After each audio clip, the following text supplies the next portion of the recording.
No último jogo, o Bruno Henrique foi na zona mista e falou que teve uma conversa com você e pediu para ajudar o Flamengo numa posição que não fosse de 9. Ele até hoje, no intervalo, retificou um pouco, enfim, esclareceu um pouco mais a situação. Mas eu queria entender como é que foi essa conversa de vocês e por que você optou hoje por começar com o Bruno Henrique de mais centralizado, né?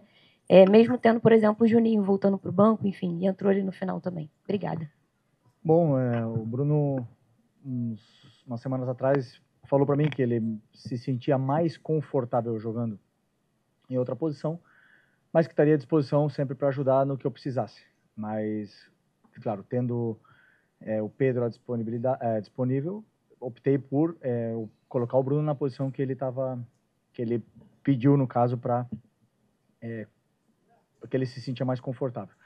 Mas sempre está na frente do interesse pessoal, o interesse da equipe, que a equipe precisa. E hoje eu, na minha cabeça, entendi que a equipe precisava do Bruno Henrique de 9, e assim foi. Ele se colocou à total disposição. Hoje precisamos disso, precisamos do sacrifício dos jogadores para poder ajudar o Flamengo, ajudar a equipe.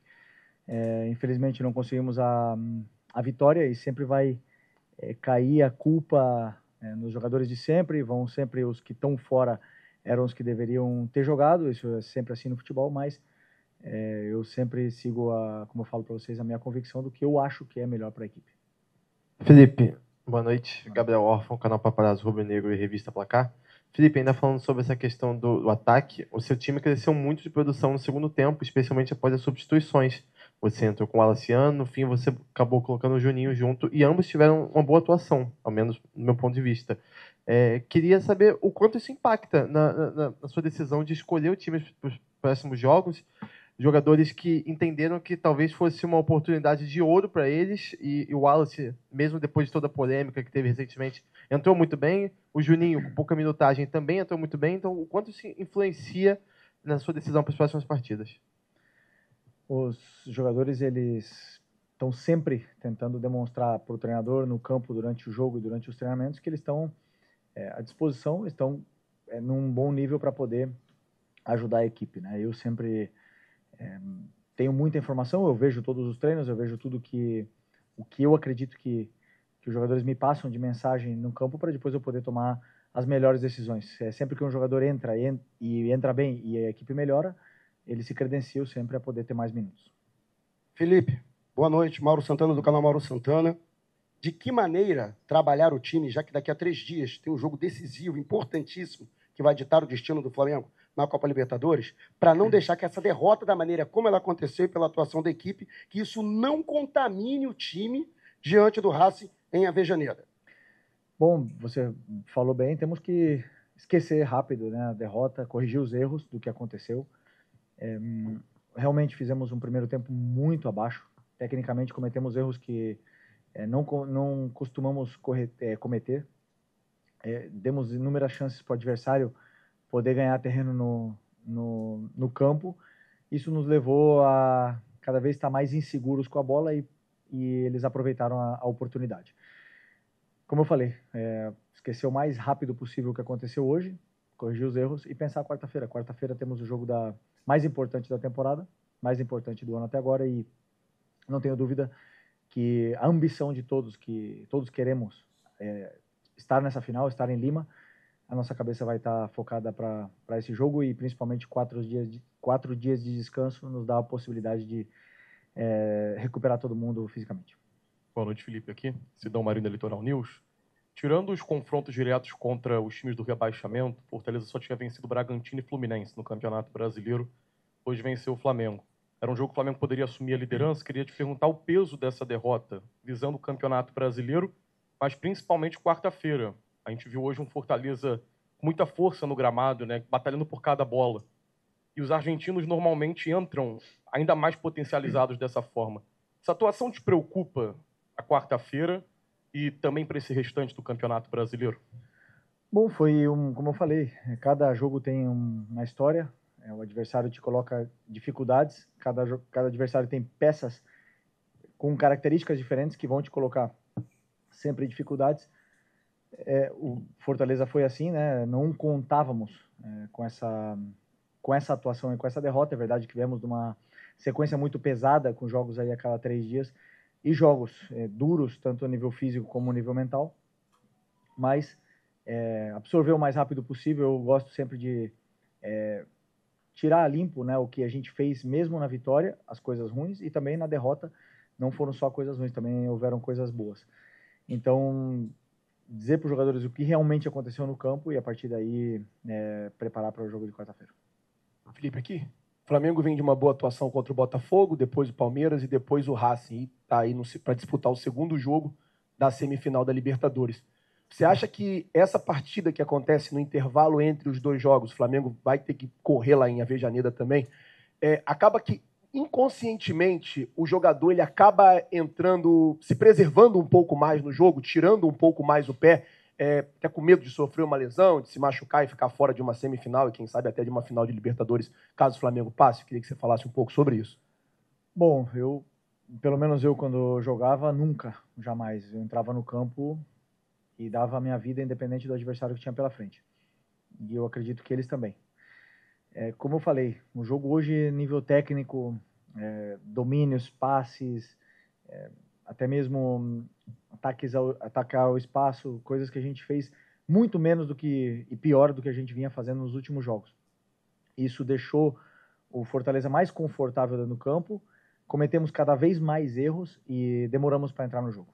Quando entramos no jogo já estava 1-0 para o Fortaleza, não entendemos rapidamente onde eles estavam deixando os espaços e somente no segundo tempo onde fomos criar chances mais claras de gol. Mas não acredito que tenha sido por não colocar o pé, como você fala, senão simplesmente pelo contexto do jogo que aconteceu hoje. Felipe, aqui, ó. Luiz Eduardo Gomes, TVC Esporte Clube, prazer estar falando com você. Você comentou, depois do jogo contra o Racing, depois do primeiro jogo, que esse contra o Fortaleza era o mais importante do ano. Você repete a mesma coisa, né? Falando agora sobre o próximo jogo pela competição continental. Eu queria que você falasse um pouco sobre o aspecto físico, porque o Flamengo saiu atrás no placar, não conseguiu pelo menos um empate. Eu queria saber o quanto que isso pode interferir para o duelo pela Libertadores, até porque o Racing não joga nesse final de semana, descansa até a próxima decisão. E se de alguma forma você foi surpreendido pelo Fortaleza na postura, ou realmente era isso que você esperava, marcação aguerrida, um time forte na marcação, que apostasse nos contra-ataques, se de alguma forma você foi surpreendido, pelo menos naquele início de jogo? Não, nenhuma surpresa, zero.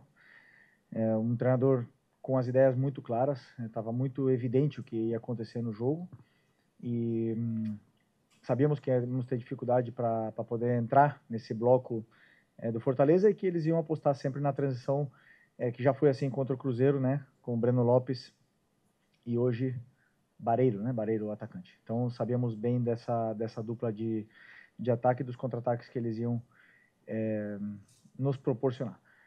Por outro lado, a parte física, viemos de 3 jogos em 6 dias, afeta um pouco, mas agora para quarta-feira temos 4 dias, e isso aí nos permite recuperar os jogadores fisicamente. Felipe, boa noite. Rafael Felipe, Rádio Pitaguari. Aqui. Okay. Queria fazer uma pergunta, projetando o jogo de quarta-feira, né, tendo em vista que o Bruno Henrique não rendeu muito bem hoje.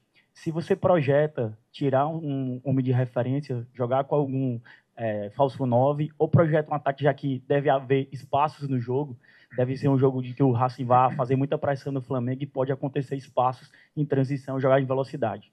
Muito obrigado.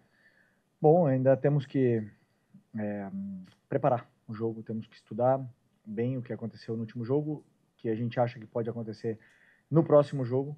O Racing é um time que joga praticamente da mesma forma sempre, isso nos dá certas pistas, mas o time só defino mais perto do jogo, assim, quando a gente tiver o plano de jogo montado. Felipe, Leandro Pacatuba em Foco. Felipe, visando um pouco também essa questão do desgaste, né? Todo mundo pensava que você poderia vir com um time alternativo, poupando algumas peças que para a gente é o time titular do Flamengo para enfrentar o Racing. Contando também com esse desgaste de viagem, Rio de Janeiro, Fortaleza, Argentina, que vai ser praticamente assim. O que te motivou a trazer algumas peças titulares hoje da equipe do Flamengo para esse jogo do Fortaleza, que na teoria não foi bem assim, mas na teoria seria um jogo mais fácil?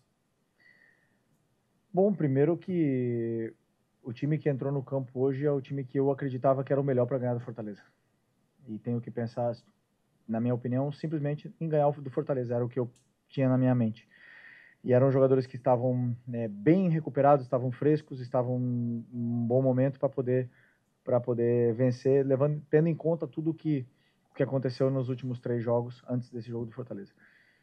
Infelizmente não vencemos e sempre vai entrar na questão poupar, não poupar, se poupa tá errado, se não poupa tá errado. Então, como eu falo sempre, sigo as minhas convicções e vocês, claro, estão aí para criticar ou para elogiar.